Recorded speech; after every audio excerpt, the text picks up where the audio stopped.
to the OMG Hour.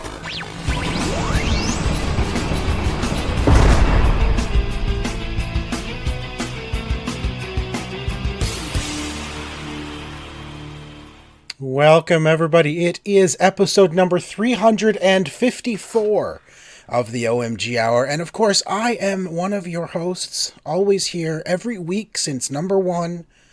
I am Sean Evans, otherwise known as Zion Tane. And I am Tico, Mr. Second Place, here very brightly for some reason. You are very bright tonight. I don't. Are you trying? Are you trying to appear smarter than you really are? I'm trying to. Does it work? Not so much. It's quite less than you'd think. The white? That's probably the white balance. It's quite the. I think in brightness. I don't know. Don't worry about it. Whatever. It's quite the brightness you got going on. You're very angelic. I'm fairly bright. I'm fairly bright today. Excellent. That's what we're getting at. Yeah. Happy New Year, Sean. What? I don't know. I'm sure we said that last week too, but you know. I think so. Now I'm thrown completely off. I don't know what's going on. This is a show where I don't know what's going on, and we're just gonna go with it. How's your week been? My week. Oh my gosh, Tico, what are you doing with your video? I'm just trying to. Just stop right there. Just there. I've stopped. I've stopped. Good. My week was good. I mean, it's a weird. I don't know. It's so weird to not. I don't do anything. I just sit around and apply for jobs. I had job interviews. That's what I did this week. Oh, excellent. Good stuff. Yeah. You should do more of those. Yeah. Well, maybe somebody will give me some money at some point. So that's your new game. That's your new achievement hunting thing. Is how many interviews can you have every week, and you have to try to beat your best score. Unless I get the little pop up thing, it doesn't feel the same. Blink. You get, blink. Achievement unlocked. Interview at so and so. Yeah. So yeah, we'll see. This week was actually pretty good. I've got a few interviews next week too, so we'll see how that goes. But I'll watch some movies this week, some TV. It's nice because it's relaxing. I'm still playing through Star Wars Jedi Fallen Order. I am very close to the end, I believe. I don't want to give spoilers, but I have to infiltrate a place. And so I think I'm pretty much near the end. It's pretty cool. I almost have all my force powers unlocked. And it's great. I like seeing the evolution of Cal's blade as you play through the game. Yeah, it is such a good game. I think you're going to really enjoy it. And I like that it's a reverse achievement system for this, because as you play through on the PlayStation, you message me when you got 100% complete. So you have to tell me when you've got an achievement. As opposed to something popping up, and you're just like, "Oh, I got 100% of this world," and you send me a text. Well, that's because there's no achievement for 100%ing a world. I know. That's what I'm saying. It's reverse achievement. So you have to tell me. That's right. That's because I've been actually going back to certain planets and just actually playing through, because the map will tell you how many secrets and how many chests are in that area. Yeah. And so I go around the map like, okay, I need to go there and find where is that last chest?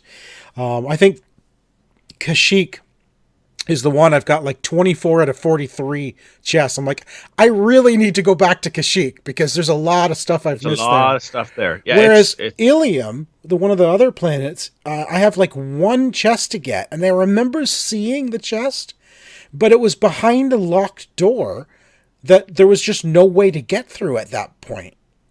Oh, locked door. No, you have to. The locked door probably opens from the other side, and there's some other way to get in there. And there gotta be, but I don't know. Usually maybe I didn't actually try it. I think it just said it was locked. But the map itself doesn't even show anything on the other side of it. Yeah, it's usually something where there's a roundabout way to get in there, and then once you get in there, it's your easy path out the door, so you don't have to go through whatever. You went through to get in there. Yeah, there's a lot of those. But yeah, Dathomir is 100%, and Bogano is 100%, and so I like working through that stuff. That's the stuff I really enjoy, is going back and making sure you get all the secrets in each of the planets. So I'm working through that. But, as I'm playing this, I'm thinking, what's coming up next? We talked last week about what we're looking forward to in the year, or is it the week before? I can't remember. It's all blurred to me now. But the stuff we were really looking forward to, Tico, I feel like this whole week has been all about this game has been delayed, that game's been delayed. Like, wait, what's going on here? It's like the Final Fantasy VII Remake has been delayed until April. So okay, that's like a month. That's not terrible. That's for now. It's been delayed till then. Right. Who knows? Hopefully, we don't see another delay. Right. I mentioned that I'm looking forward to the Iron Man VR. Yeah. For PlayStation, that's now been delayed until May. I think that was supposed to be February, if I remember correctly. Yeah. And then the two big titles this year, Marvel's Avengers and Cyberpunk 2077, have both been delayed until September. Yeah. Maybe we should stop talking about stuff that we're looking forward to. I think that's... You know what? I have no interest in Cyberpunk 2077. None. Did they move it back to this month now? Shh. No. Give them a couple of days. Oh, okay. Yeah, like so many things being delayed. Like, yeah, the Marvel Avengers game we talked about. I don't know how excited I am about it, but they're now going to launch September 4th for Avengers and September 17th for Cyberpunk. You know, I don't know, but I feel like Cyberpunk is just going to crush Avengers. And that's typically right. I mean, most of your holiday releases are the October, November, so this is just before that hits. I know there's a couple other titles in that little window right now, that September window as well. We're going to hear some more stuff, and I'm guessing there's probably some publishers, some devs that are sitting there going, well, we had September all planned out for our release, and now we're going to have to, because they were like, this is the window when people put it to get it ahead of the game before those October, November releases. Yeah, exactly. Right, like the smaller indie studios, like, well, we don't want to go up against the Halos and the Gears of War, and so we're going to drop it like a month early, so people will grab that and they'll have a month to play it before the next thing comes out. Right. And now all these poor devs are going to be like, well, what do we do? Do we delay it until and go up against Halo in November, or do we try to get it out earlier and maybe have it ship with bugs? Right. We can't go up against Cyberpunk or Avengers. Like those are honestly those are juggernauts this year. Yeah, I mean, just from a point of view, these are highly anticipated and are going to have the crap marketed out of them too. Like, well, yeah, they're going to sell. Like, I guarantee you, Cyberpunk is going to be like 3 million sold in the first day. Oh yeah, like these are big titles, and like again, marketed so well. So like these smaller indies are not going to get their game noticed around that time, and if they're nobody so it's going to be harder for them. Everybody's going to be playing Cyberpunk. Like, I mean, what else? Yeah. There's two things. Well, there's one thing I can remember now. I had two things. Anyway, one of them is I wonder how much of this delay has to do with them wanting to have a cross-generation version of the game. Like if they want Cyberpunk and Avengers to come out on the current gen, but then like 2 months later also release for the next gen. Have basically work on the code, so you're not basically releasing and then having to do a game of the year edition, like with improved whatever. They like just take the time and release everything and not segmenting your market within a month of each other, because the new systems are going to come out probably November.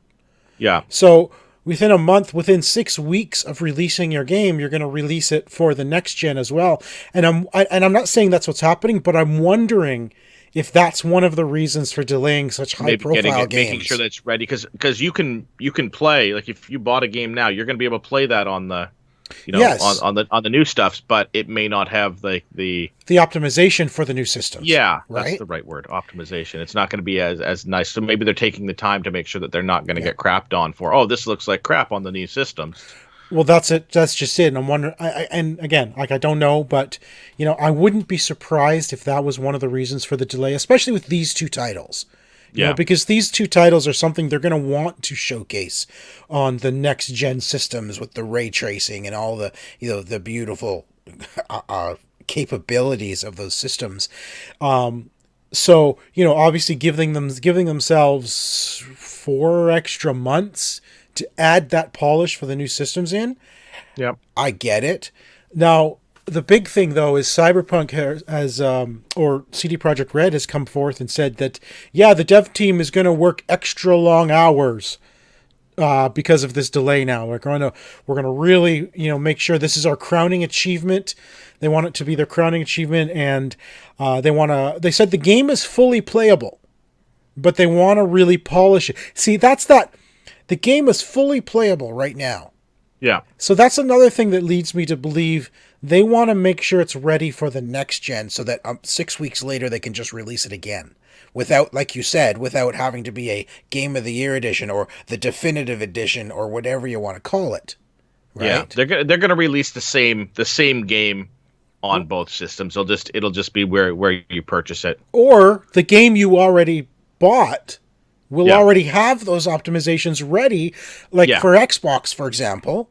You buy the Xbox One version of the game, and it will also be ready for Xbox Series X. Right. It's like when you have a title right now on the Xbox that is Xbox One X enhanced. Mm-hmm. You can play it on the regular one; it'll play just fine, but the enhanced will look a little prettier, and so it's ready to go for that. And I think that's probably what we're going to see with that. I think so too. I definitely think Cyberpunk 2077, and if not both, with Avengers, it will come out as Xbox Series X ready. Yeah. Right?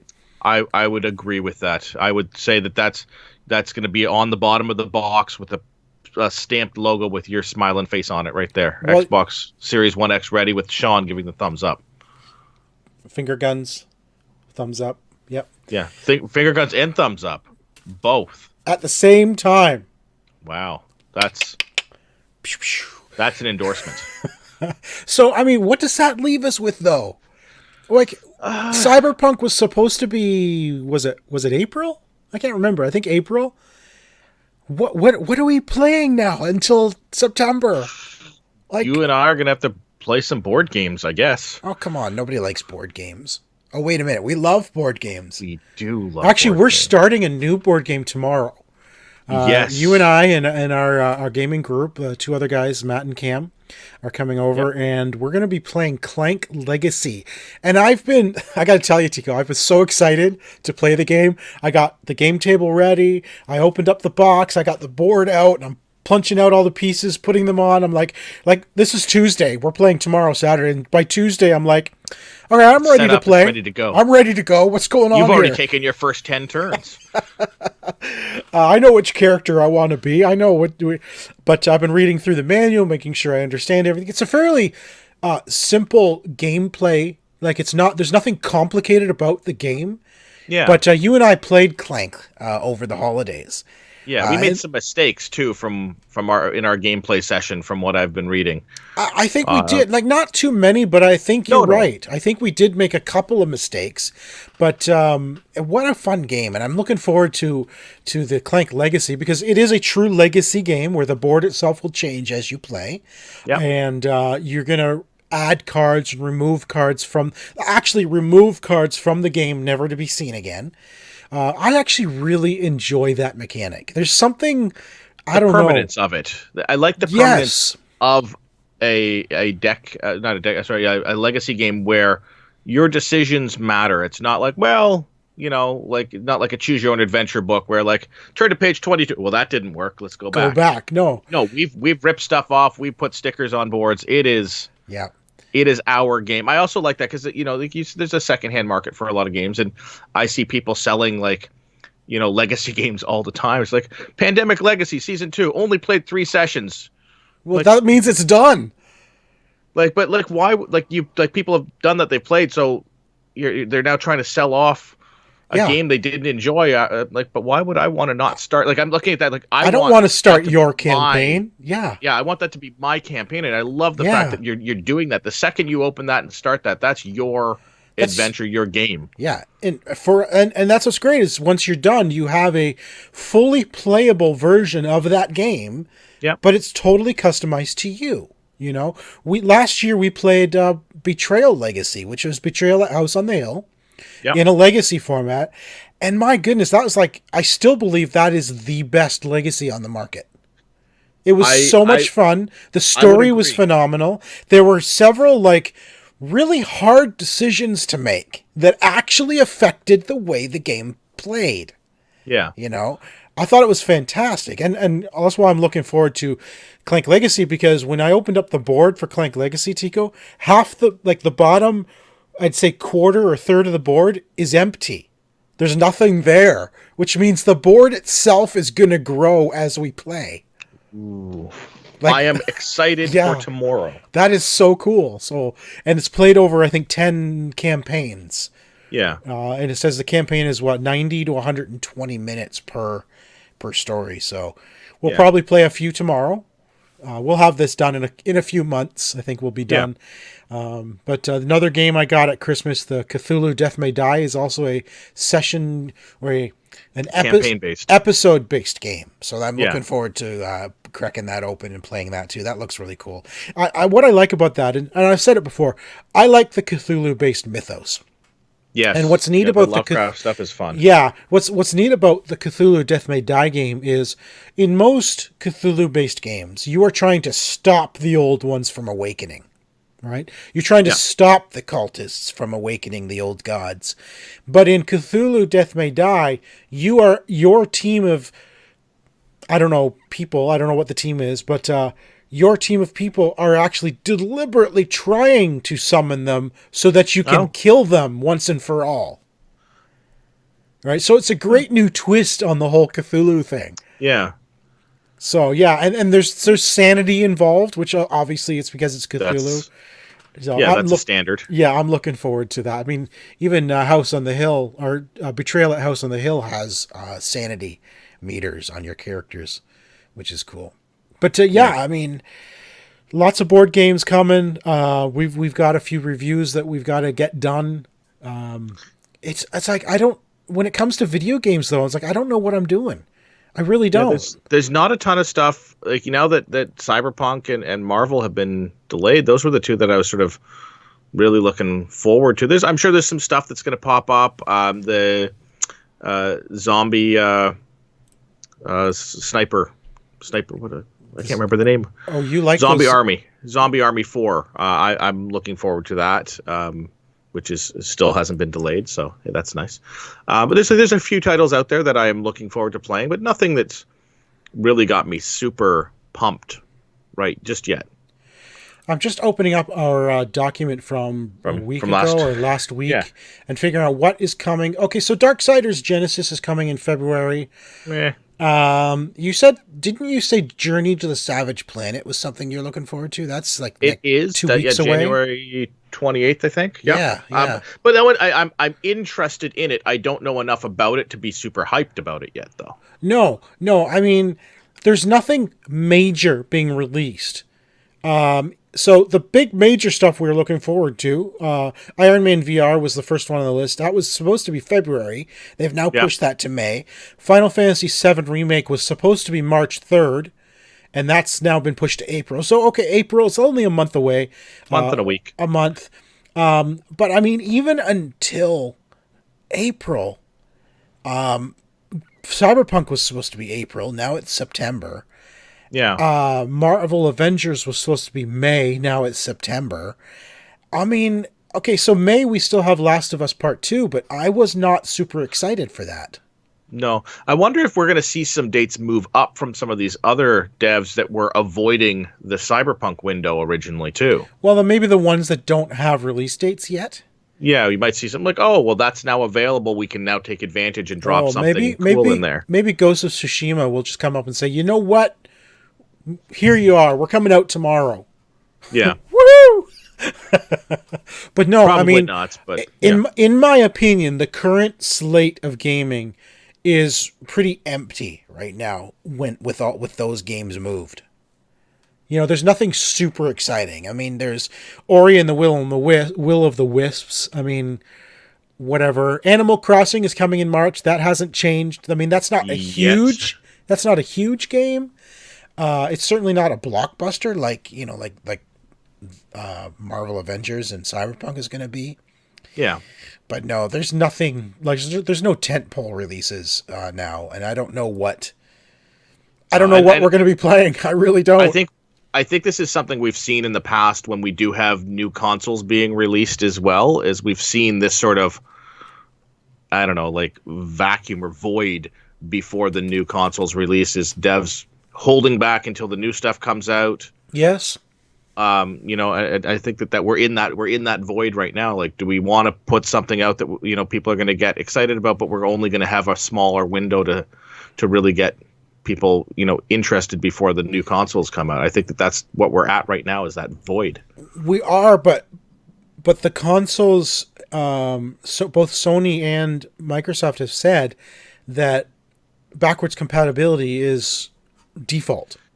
Yes, no, right? backwards compatibility is default. But when you get to this point, devs say, well, we're going to, if we wait like another 6, 7, 8 months, we're going to have all this extra power from these consoles to work with to build our games. So let's delay our release until and make use of that extra power. So they start working. They've got the dev kits now, so they start working with those and saying, I'd rather release a game that looks prettier, that has more, that's running off of better processor speed and everything like that, than releasing it now where there may be some lag or something like that. Yep. And that's where we run into that thing, is because it's coming so soon. It's going to happen that way. And the devs need time to understand the new architecture as well, and figure out how to implement the new features into their games. And that's, like I said, I think that's why Cyberpunk has been delayed.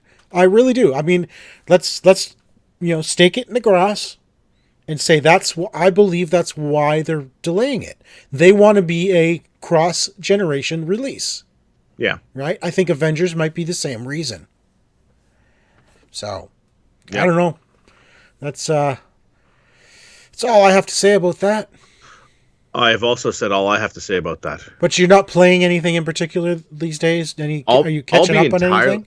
I'm not. I've been watching some TV. I've been watching a few movies, and I've been playing NBA 2K20 in the background as I watch stuff. I know you find it weird that I can do that, but I watch TV and I play video games at the same time. It's ridiculous. I don't know how you do that.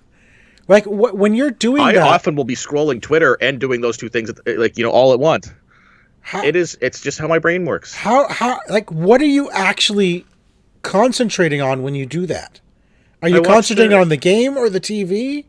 I do both. I mean, it's not like it's often stuff that I've watched before, or stuff that like I've seen enough of. Like it's like a serial show. Like I'm catching up on Hawaii Five-0, so like I know what all the characters look like. I don't need to be fully watching the show to like if I hear somebody talking, I know what the character looks like. I don't need to see it fully in my Except you don't know what they're doing. I do know what they're doing because I'm watching both. I've got both screens in front of my eyes. I can't do that. I mean, like when someone comes in the room and I'm watching TV and they start talking, I'm like, pause. No. If somebody comes in while I'm playing games and doing that, I pause everything. Yes. I cannot. I don't know. I don't know, man.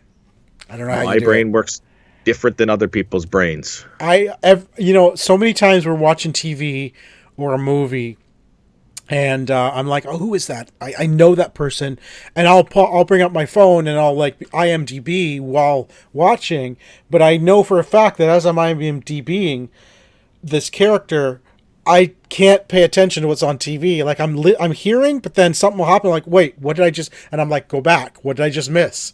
Because I can't do it. I cannot. I don't know.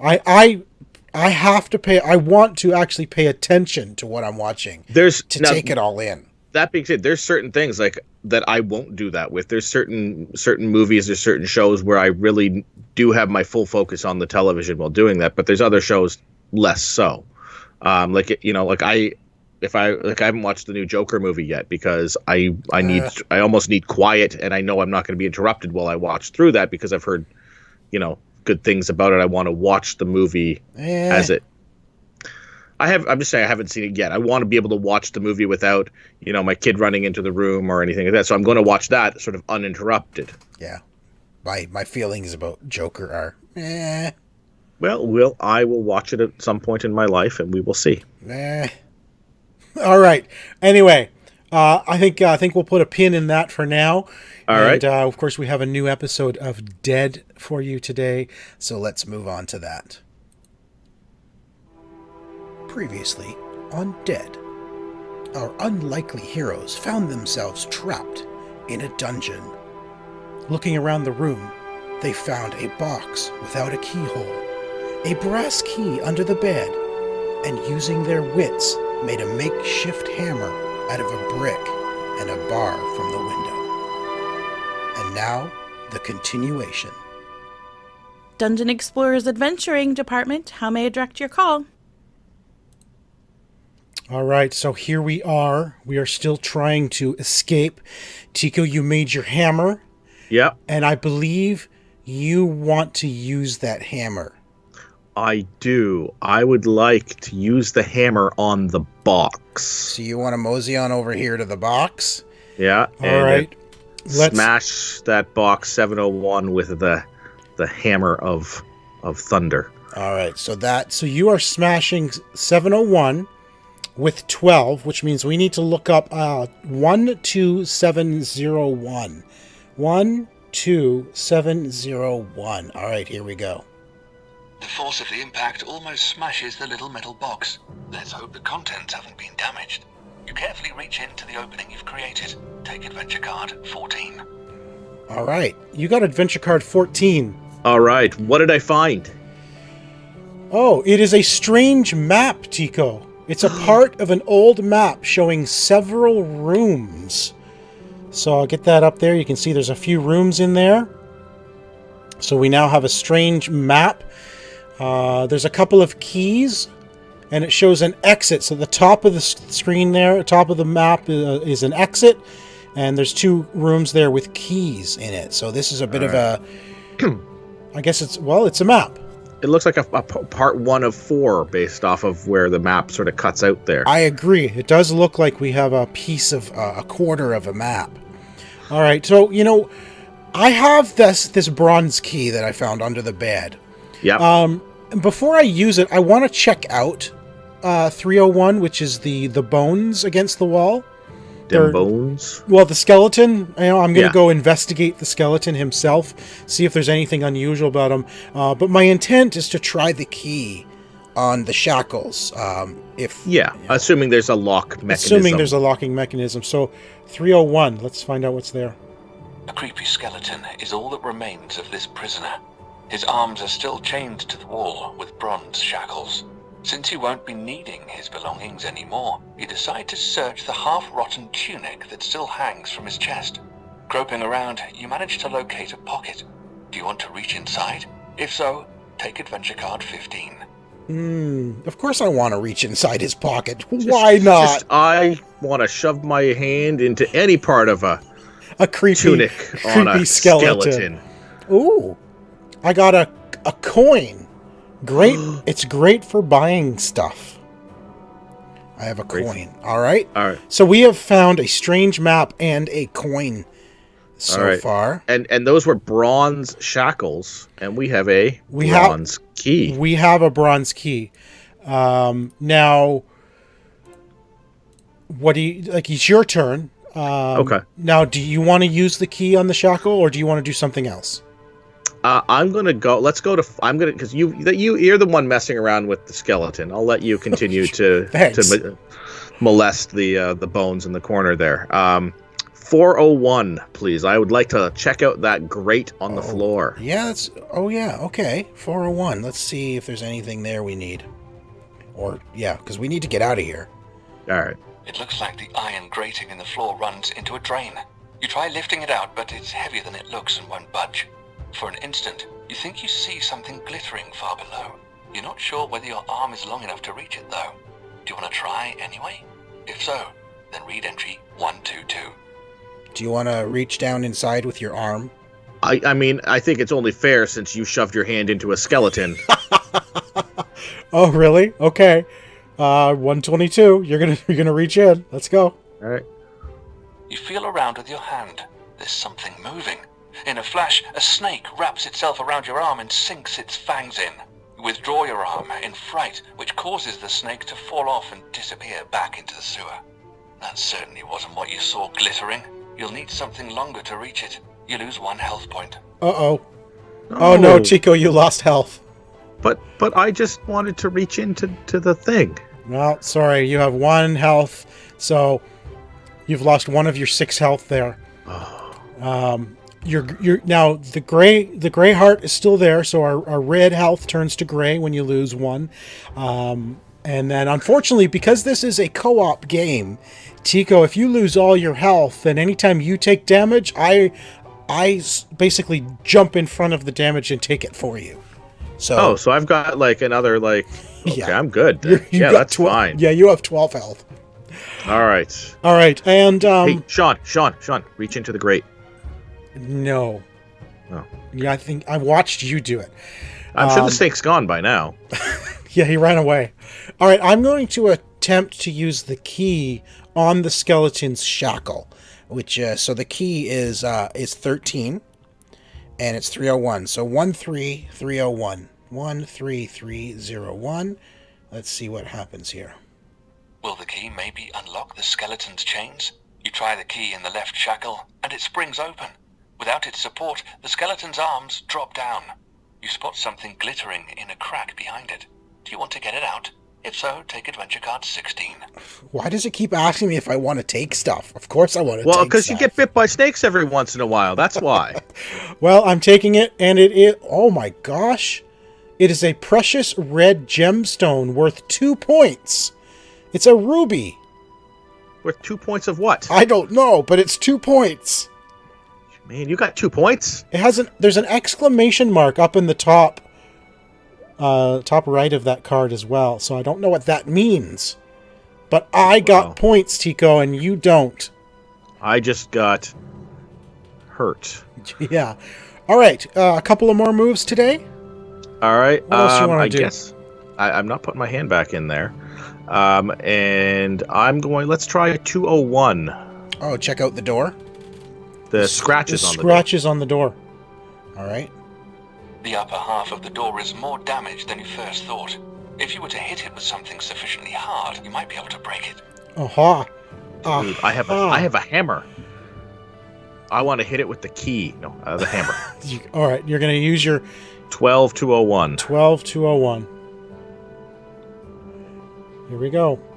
You repeatedly swing your makeshift hammer with all your might and smash it down on the weak spot in the door. The wood splinters after a few strokes, and soon the gap is wide enough for you to squeeze through. Your tool is no good for anything anymore, though. Return adventure card 12 to the box. Place room card C to the right of room card A, and read entry 901. All right. We have discovered a new room, and as is the rules of D.E.A.D, that is where we shall end this week's adventure. Let's quickly show the room, would you? Room C. Room C. This looks like a hallway. So we've got several doors, and there's switches on the floor by the looks of it. So we will examine that a little more closely next week. All right. So yeah, I mean, now we are still in this room. I could... Yes. Is there anything left we want to examine before leaving? We've broken the box. Yeah. There is something in the grate. Yeah, but we need something to reach that. So Yeah. we're gonna need to find something first. So there is reason to come back to rooms later. So maybe we wait until we have some kind of a grabbing device or a pole, perhaps. I mean, you could since we're there, if you want to look at 101 to see if there's anything maybe in the keyhole. All right. My last thing then will be to look at 101, just so we've examined everything in the room, and let's go with that. The iron lock can only be opened with the right key. Obviously, and it's not the shackle key because I've already used it on the shackle. No, I think the key was the mighty hammer that I smashed. So you got a ruby, and I lost my hammer. Oh, that's right. I have to get rid of the card. It's gone. Return it to the box. Yeah. Yep. I still have the bronze key though. Yes. So that is it for this week's episode of D.E.A.D. Tune in again next week to find out what happens in the hallway and find out where those rooms go. And we'll have that all on screen for you next week. All right. Thanks for joining us for this week's episode of the Dungeon Explorers Adventuring Department. All right, Chico. All right. We're still alive. We're still alive. I got bit by a snake and lost a hammer. and you found And some money. I found a coin and a ruby. So Yeah. who's winning this game? It's a cooperative game, so right. we both are. That's true. That's too bad. All right. TV, movies, stuff. What are you doing? You said you haven't been playing games because you've been too busy watching TV and movies. I've been just watching some random stuff. There's a few new shows. Deputy is a fun new. It's like a police procedural that just started up with Stephen Dorff, which has been good. Dorff. How would you like to grow up with a name like that? Dorff. I mean, it'd be okay. I mean, like he probably goes by Steven or Steve. Yeah, I'm not talking about his first name. I don't know. I'm talking about going through school with the name of Dorff. Yeah, I mean, I suppose it's okay. There's not a ton of new stuff that have come out. Watched. I don't even know what I've watched. I've been watching stuff, but I don't even know what I've watched. Like, man, I don't know what I've been watching so much. Gemini Man. I watched a show called The Infinity Train, which is it's a Cartoon Network cartoon, and each episode is like 10 minutes long. Yeah. But it's weird because this show apparently aired in August on the Cartoon Network, and then it aired again in January with another 10 episodes, but it's 2 seasons. Right? Season 1 was August, season 2 was already January this year, and it was 10-minute episodes.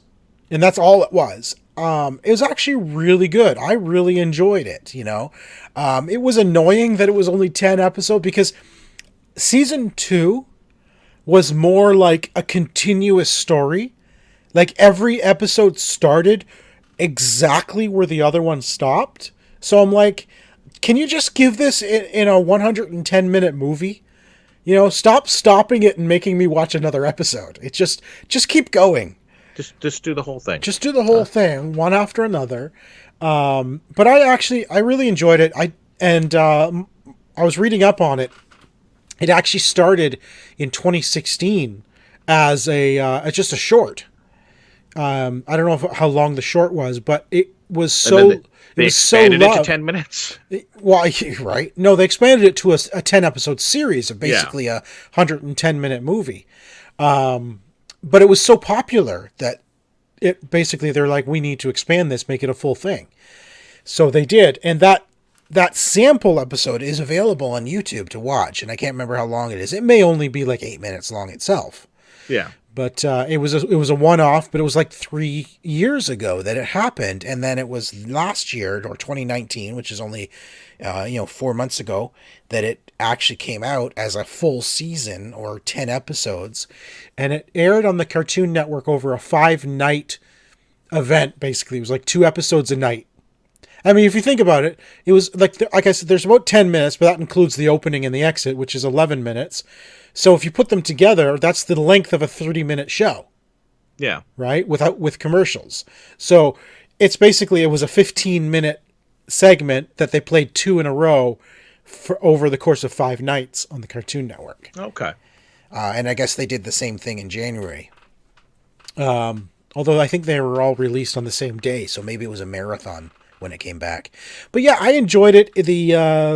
I guess I should say what it's about. It's about this girl whose parents are divorced, and she's not handling it well, and she ends up on this bizarre infinity train where the train itself goes on forever, and every car she has to figure out how to get from out of the one car into another. And she has to basically solve the puzzles in that particular car before she can open the door.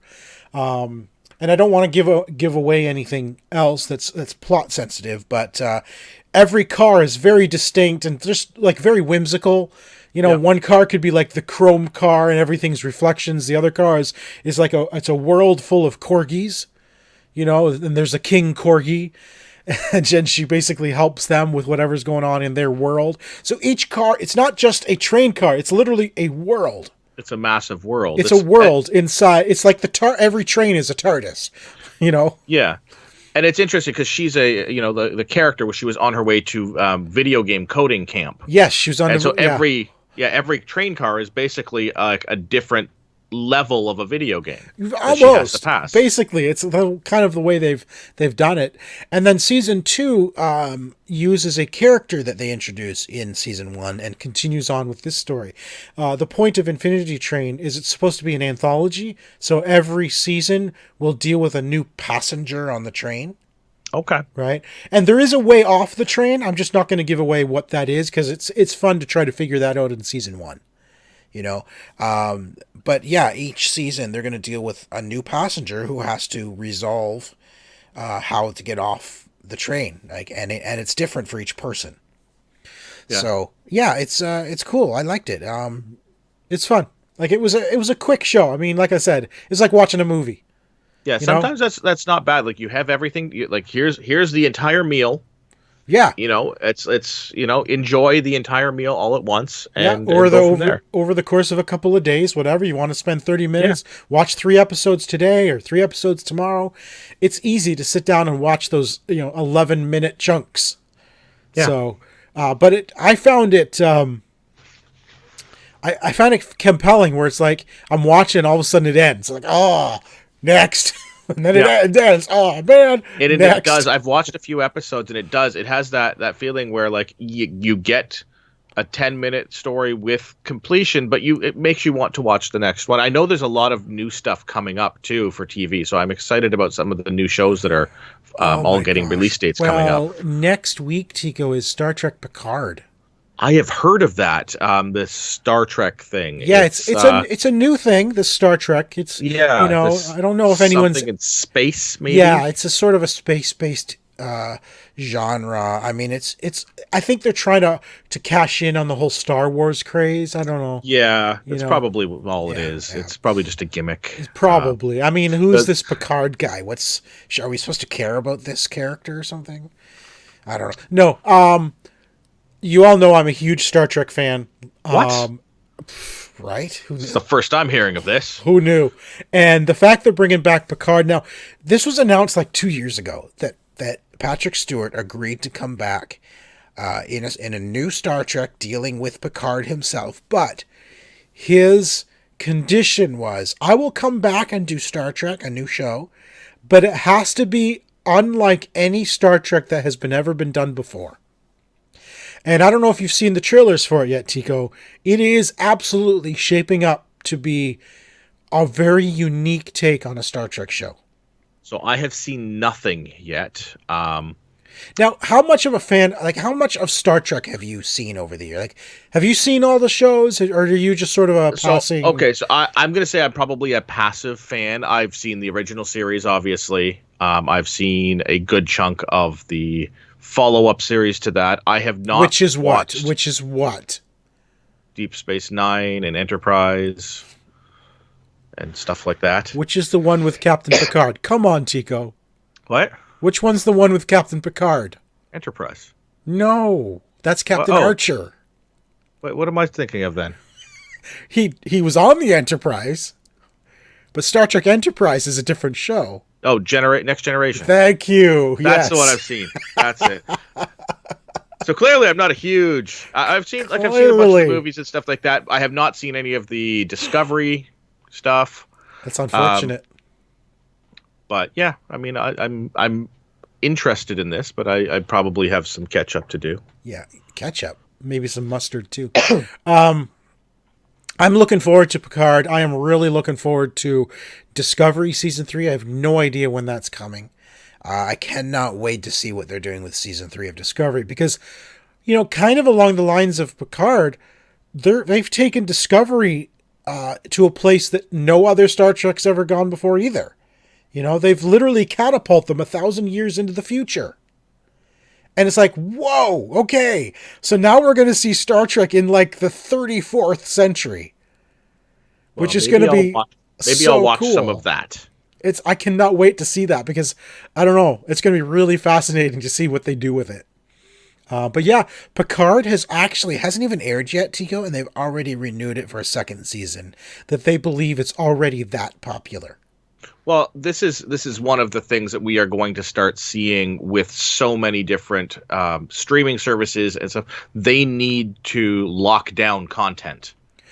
Well, yeah, well, you and I were talking about this today in our chat. Was it today or Yeah. yesterday? We love The Mandalorian on Disney Plus. Right. Yeah. Yesterday. Yeah. It kind of goes into there was a delay about Hawkeye.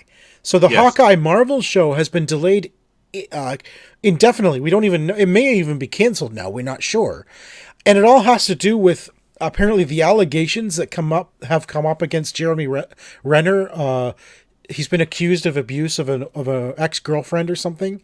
Yeah. So now that show's on indefinite hiatus.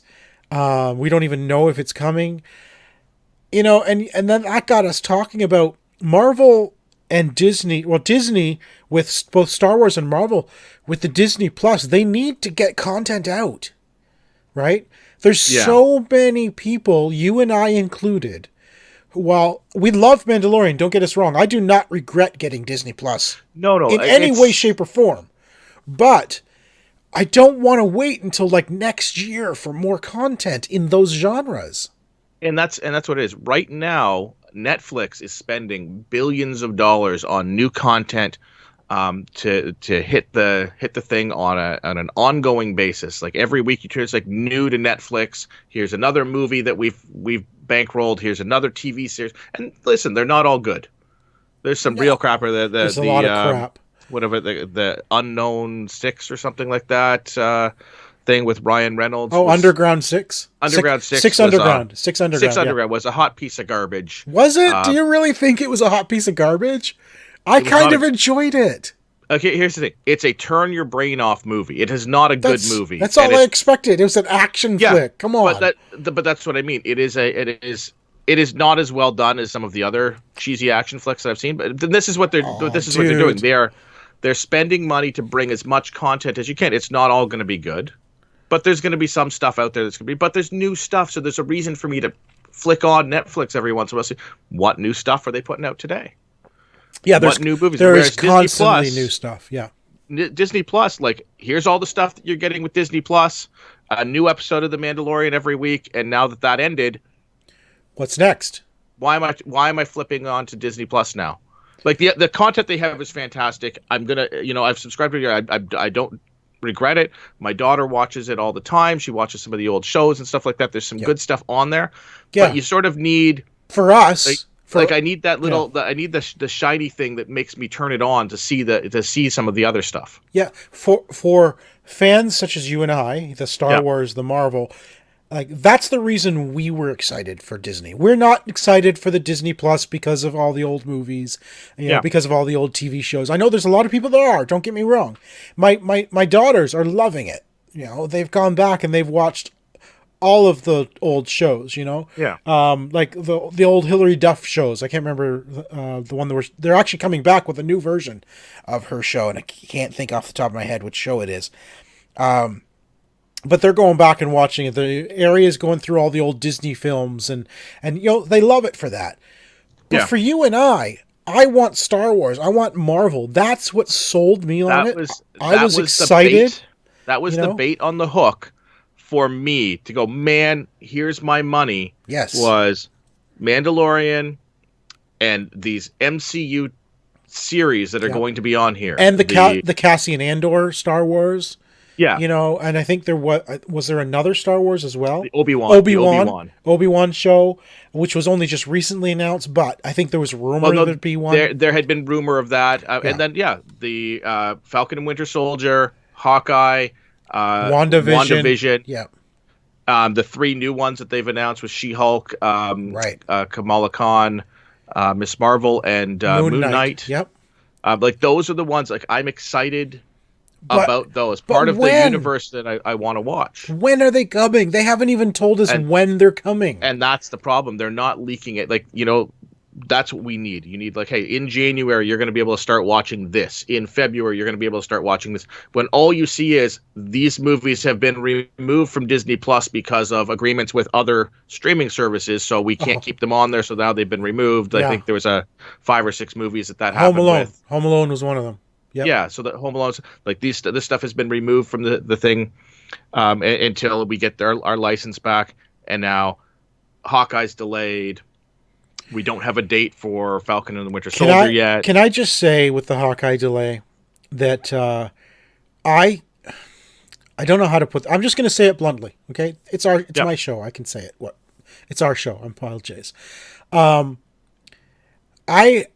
hate the fact that Hollywood has gotten to the point where if there is simply an allegation against you, you're fired. Like you haven't even been proven guilty.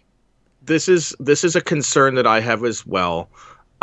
Again, if this is something that that goes to court, if he's convicted, if there's proof out there aside from a he said she said situation, which what this is right now is a he said, and if he's done it, then by all means, I would fully support Disney's decision to fire him. But until that happens, like you see, this is a scenario where an ex-wife has decided to come forward with allegations of assault or abuse. I'm not sure the exact details because there's been minimal stuff reported. And if this is something that he's done, then by all means, he absolutely deserves to be fired. If he's, if there's proof of this, but if it's just a he said, she said situation, I find that it becomes very difficult. There's a lot that can go wrong with the threat of, well, I'm gonna say this. Right. I don't know. I don't like this trend that's going on. Like I'm not dismissing the allegations. Yeah. But I don't think stuff like that should be you're fired.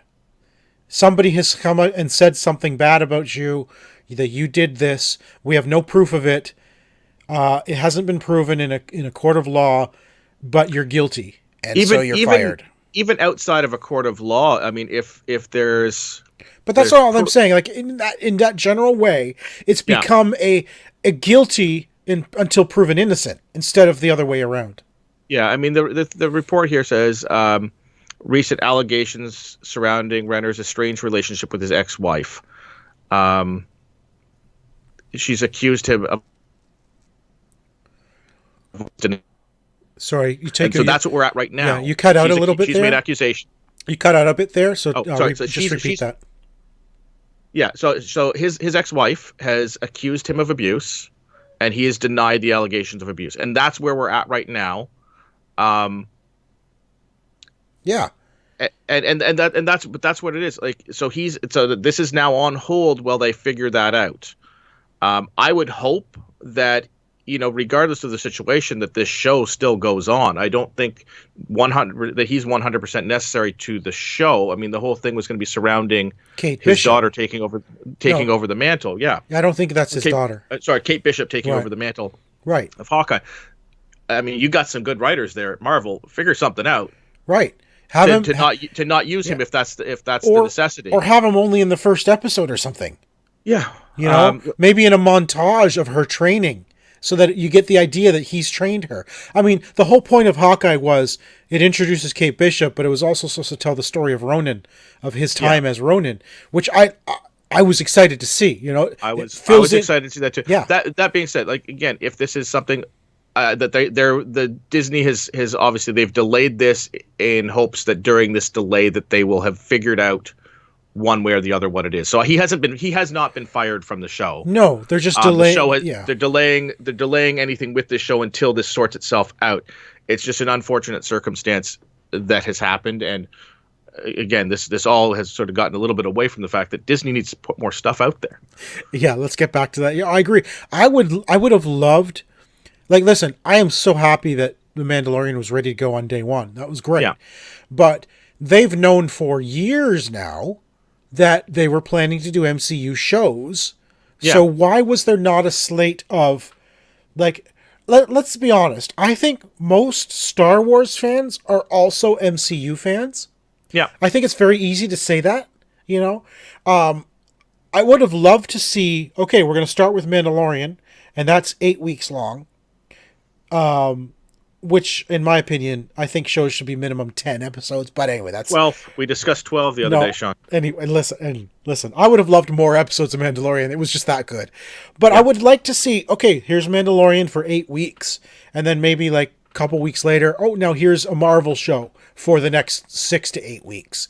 And then after that, here's another, maybe a month later, here's another show for 6 to 8 weeks. Well, and I think that they need to look at that, because if you look at the initial subscription based, like, and I did the year, I think you did the year as well, but a lot of people went month to month. So they did the eight weeks. So they did 2 months. And now they canceled. And now Mandalorian's done, and now they've canceled. And they're going to see that huge drop off until they announce something else that makes that's true. it worthwhile for people to subscribe again. So I think that's maybe what they have to do is they're going to get their Marvel content together so they can string that along. I know it ties into the MCU, so their release of some of this Marvel content has to be timely. Has to be timely. It has to flow into their movies as well. Right. Because WandaVision, I know, flows right into Doctor Strange. Right, and so apparently so does Loki. I just read recently that Loki also will connect with Doctor Strange. Yeah, so those have to all be released in that proper time frame. So which makes sense, because Loki is going to be in a multiverse, and Doctor Strange is introducing the multiverse. Right. Right, because the only way Loki can do what he's doing is he created a multiverse when he went back in time, or when he went wherever with the Tesseract, because he changed the timeline. He split the timeline into a new universe, basically. Right. Based on what we learned in Endgame. Yes. So yeah, that's the only way they can do, which is great. I mean, they're bringing in the multiverse. I mean, I think that's the perfect way to introduce the X-Men and the Fantastic Four, and without asking the question, well, where have they been all this time? Exactly. They can merge a universe or two together, and that also allows them to continue to work with Sony and the Spider-Man universe, because that can now be part of the MCU and also not part of the MCU at the same time, because it can all take place in the Spider-Verse thing. Right. Yeah. Which they just showed off the Morbius trailer, which has Spider-Man in it. It has a picture of Spider-Man with the word murderer over top of it, which is something that comes out of Far From Home. Right. Because people believe Spider-Man killed Mysterio. Right. So it's interesting. And yet, did you notice the suit in the trailer, though, was the Raimi suit?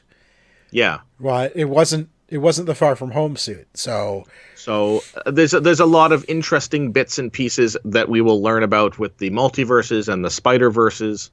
I'm glad that these are going to be able to be worked with independently, but also because of the multiverse, leave the possibility of them working together again in the future. Agreed. I'd love to see that. That is pretty much it for today. Now, we're going to sign off here, but if you have watched the Crisis on Infinite Earths finale, which was episodes 4 and 5 that aired this week, stick around, because we're going to do another spoiler cast now that we've got the whole story under the belt. So stick around. But first of all, you can, of course, follow the show on Twitter at the OMG Hour. Give us a like, subscribe, and comment. Press all the buttons here on Facebook. If you're not watching us here on Facebook, come on over. Facebook? I meant YouTube. Yeah. We're on YouTube, not Facebook. Let's get that right, Tico. Come on, don't confuse me. I don't think I screwed anything up there. If you are not watching us on the YouTubes, come on over to youtube.com/OMG Nexus, and you can follow me everywhere as Ziantane, and that is XIANTAYNE. All right, you can follow me on Twitter at Mr. Second Place, and that's it. Yes, so thank you everybody for listening and watching episode 354. If you have not watched Crisis on Infinite Earth and do not want spoilers, then get out of here. Go. Or we will ruin it for you. Go. All right, we're just going to be silent for a second. Let's just stare at the screen, Tico.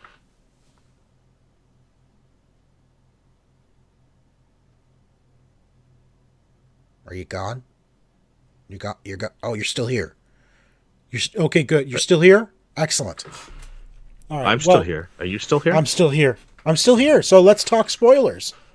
All right, spoilers. So we got 2 episodes. The final 2 episodes of Crisis on Infinite Earths. Yeah. And now completes this. Now, we were not super happy with the first 3 episodes. No, I mean, I'll be entirely honest with you. A lot of the episodes, there was a lot of stuff that was done that really felt like it wasn't necessary. Like they did stuff and then they got back. It's like, well, that didn't work, and let's try something different. But like, it felt like they just wasted a lot of time doing things, even in episode 4. Oh my gosh, episode 4, Tico. Honestly, there was nothing in episode 4 that made any advancement of the plot, period, except the final battle at the dawn of time. Yeah. And not only that, but the Paragons that they were so intent on saving because they're the ones that are going to save the multiverse. Yeah. They didn't do anything. So I think I tweeted, I sent you a message where it was basically Obi-Wan Green Arrow battling the Anti-Monitor Voldemort. Yes. And his Dementors. Yep. Which was exactly what they're, yep. In a big battle until the Paragons all did the Care Bear stare to save the universe. That's like, oh my gosh, Tigo. I actually felt embarrassed for the actors that they literally, their only part in that final battle was to stand there and stare at Oliver as he battled, as the Spectre, as he battled the Anti-Monitor. What? What was that? They didn't even add the graphic of their their chest emblem thing flying up and doing it right. It felt odd to me. The whole thing felt a little odd. So flat. And it all came down to just Oliver. That's it. Yeah. Oliver saved the multiverse. Yeah. I don't know, when you're fighting and you have the Dementors or whatever he called them. I don't know, the shadow demons or something? I'm okay with, they're defeating these things, but, if you kick something and have it just turn to dust, I know, it just seems lazy to me. It just seems like way too much CG, I don't care about the CG. I care about the storytelling. And the storytelling was weak. Was really, really poor. The whole episode 4 dealt with each of the Paragons being lost in the Speed Force, and it was up to Barry to go find each of them. Yeah. And I will say what was cool about each of the scenarios was it was revisiting a piece of their history throughout the years. But that whole sequence, which was essentially the majority of the show, right, meant nothing. There was 0 plot development and 0 character development. Yeah, he brings everybody back. I did like a couple of things from that. I liked, the cameo that we got. Well, the cameo with Ezra Miller, sure. With Ezra Miller, did you know that shot was filmed after they were done? Oh. WB phoned up was it Greg something, the producer, and said, "Hey, sorry? Bertani, I think. Greg Bertani? No, not Greg Bertani. He's the writer. Sorry. Anyway, I can't remember. Mark something. Anyway, they called up him and said, "Hey, can we get Ezra Miller in?" Yeah. Right? And they were done filming all 5 episodes. And he's like, "Well, yeah, of course we can. How are you going to do it?" "I don't know, but we will." So that's where they threw that in. Which was it was a nice bit to tie those universes together. The other thing I enjoyed was during one of his things where he popped in somewhere, he said, "Oh boy." Yes, which was a nod to Quantum Leap. Quantum Leap. I noticed that too. Yeah, which was kind of fun, which I did enjoy that. I mean, sure, there were great moments in that sequence of events, but the entire episode did nothing to develop the story. Nothing. Well, even because they go and they convince the Anti-Monitor that if he goes, it's going to destroy the universe. Monitor, not the Anti-Monitor. The Monitor. Sorry, the Monitor. It's going to destroy the universe and everything. It's going to set about these questions. That he goes, "Okay, yeah, good. I agree with you guys." And then you find, it didn't matter because a different universe's Monitor did it anyways. Right. The whole journey with Supergirl and Lex and them trying to stop Mar from creating the Anti-Monitor. Yeah, so they succeed in stopping him from doing his experiment. It doesn't matter because I agree. There's a multiverse of Mars. Yeah. Right? Any one of them will do the same experiment, causing the same issue. I mean, just because it creates a thing, then they defeated him and everything like that. So then any one of the universes where that battle happened, could have turned out differently, and therefore, yeah, I don't know. It was a whole bunch of that. Anyways, so that ended, and then we got our episode 5, and I'll be honest with you, episode 5, which was the new first episode of Legends, and it was also the first episode of the new multiverse. Right? So the multiverse has been saved. Supergirl wakes up. And she's back in Central City. No. Yeah. Well, I forget where she lives. Yeah, she's in, I don't know where she is. Not Star City, Central City, National City. She's in National City. She wakes up and she goes off to deal with something. First of all, finds out that Lex Luthor is now the best guy, not just the best man, not just a good guy. He's the best guy. Yeah, he's heralded as as the hero of everywhere. He's now the owner and the proprietor of the DEO where she works. Yep. He is now her boss. So things have changed. There's an alert and she goes to the pier and what do we see? We see Weather Witch. And I'm like, wait, Weather Witch is Flash. And sure enough, Flash comes by. I'm like, wait a minute. They're all on the same Earth now. Yeah. All of our CW shows are on the same Earth, which, okay, we got what we wanted. I wanted one Earth, and it's actually called Earth Prime. Earth Prime now, yeah. So, episode 5 was the strongest of all of them. It felt better. It felt like, no, this is a crossover. Right? They're all working together. There's still a thing to go on with the Anti-Monitor. Stuff still happens. They still have to fight the Anti-Monitor once and for all. Yeah. So all of them working together. Now that's a crossover. That one there. That was a good episode. It was well done. Yes. I loved the nods. I loved that they brought them all together in one universe now. And we have our Justice League. We have our Justice League. In the Hall of Justice. In the Hall of Justice, which was fantastic. Yep. I love that little bit at the end. It's something super exciting about actually seeing Black Lightning there too. Yeah. Where they finally admit, okay, Black Lightning is now part of the Arrowverse. Right, which is great. It does lead some questions, like all of these individual shows had stuff going on, storylines going on, that with the merging of these universes, what's changed? Are they still fighting the same villains? Right.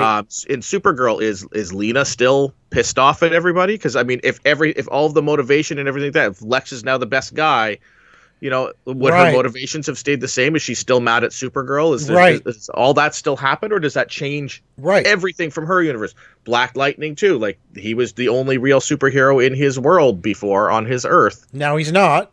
Like, does that affect the motivations of the bad guys in his show? Well, that's right, because in his shows it dealt with the Markovians creating metas. Right. Well, now if metas are all over the place, how does that change their current Markovian dealings? So it's going to be very interesting to see when these shows come back, what has changed and how do they deal with it? Because only our heroes are aware of the multiverse and what just happened. Right. The world in and of itself, everything's just normal. Right. Even Kara's sister doesn't know what happened. Yeah, and so then we've got some new shows starting up from this, the Superman and Lois Lane. Superman and Lois. We've got Green Arrow and the Canaries. We've got Stargirl, which apparently from the looks of the multiverse, she's actually going to be on Earth 2. Earth 2, so she got one. She's degraded one spot, dropped down one spot to 2. But that's curious to me, Tico. So we just finally got Black Lightning into the multiverse, into Arrow, or the Arrowverse. I mean, sure, Stargirl is part of the Arrowverse, but they're putting her on another Earth, which is like, did you not learn from Black Lightning?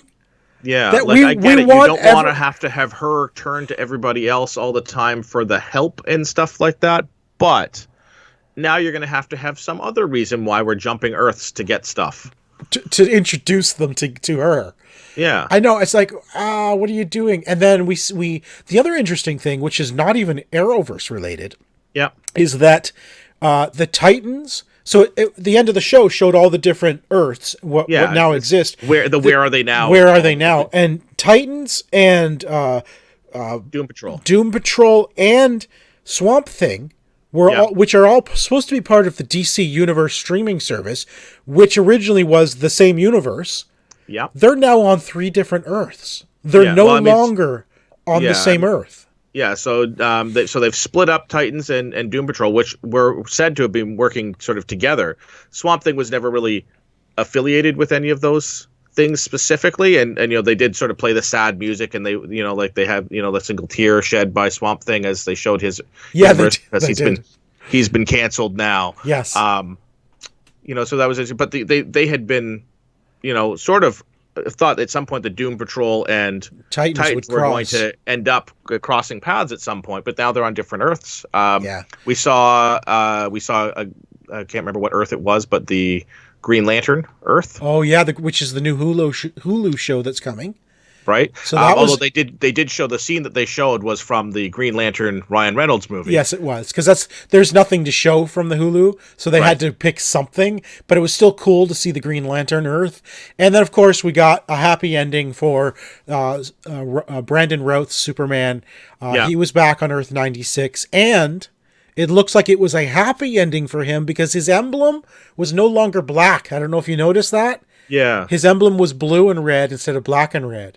And it was the iconic flying through the space. Yeah. The Christopher Reeves flying through space sort of it was a picture of him. Great nod to that. But listen, let's just end it here. But I'm happy with the result of the Crisis. Yeah. I am absolutely not happy with the story itself. It was extremely poorly written, with so many stupid little storylines that did nothing to advance the story. And I'm not talking just episode 4. There are several things that happened in the first 3 parts. Like, for example, Lois going off to another planet to search for Jonathan, her baby. Yeah. That had nothing to do with the plot of this story. There was a lot of stuff that felt it was either filler or redirect. Like, look over here at this thing here. This baby might be important at some point in this story, but it's really not. And so we're going this direction. And that's what it felt like. It's either it was written a certain way and then they changed paths, but they didn't change that in the story. There's a lot of stuff that felt it was unnecessary. A lot of stuff like, we're going to go do this. Well, none of that really mattered because this happens anyways. Right. We're gonna go do this thing, and we're gonna save all the Paragons. Oh, but Lex wrote Superman out of the show. Right. So now Lex is here instead. So okay, well that's gonna be important then because Lex is gonna play a part in it. Nope, not really. Oh, but then overall, we need these Paragons because you're gonna save the universe, and then they do nothing. Yeah. It's all over anyway. Like, really? Anyway, it was poorly written, and I'm very unhappy. I still think that Crisis on Earth X is the strongest of the crossovers, and that was like 3 years ago. Yeah. If anybody is interested for the next crossover, Sean and I are available to consult. Oh, my gosh, absolutely. Would be happy to go through your 5 to 6 episode thing and make sure and give you some ideas. We are way better at coming up with this stuff than you guys are, apparently. And we would be happy to do that.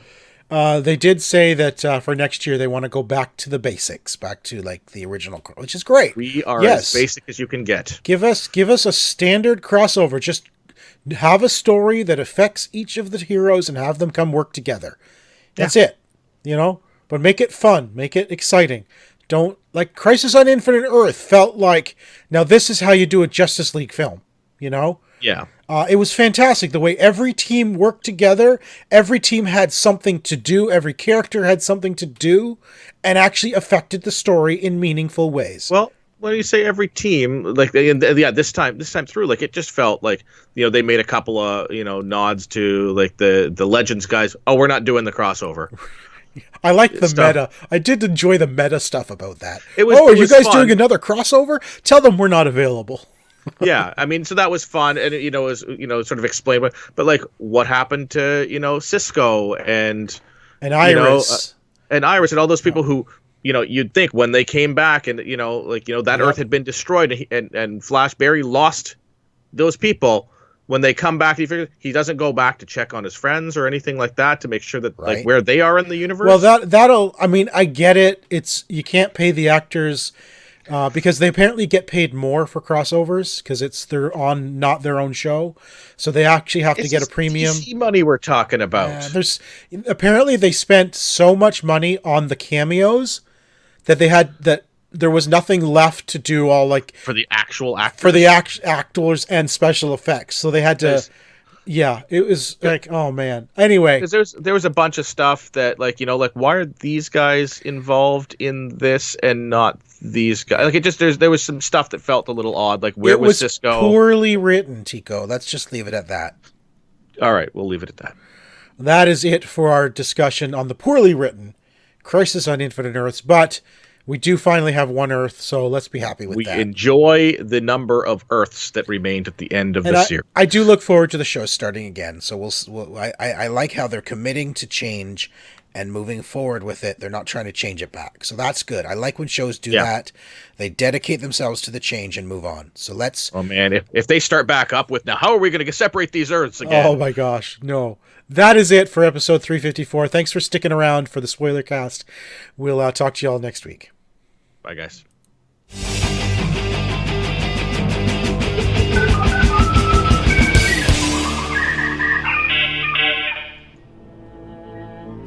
This has been an OMG Nexus.com production.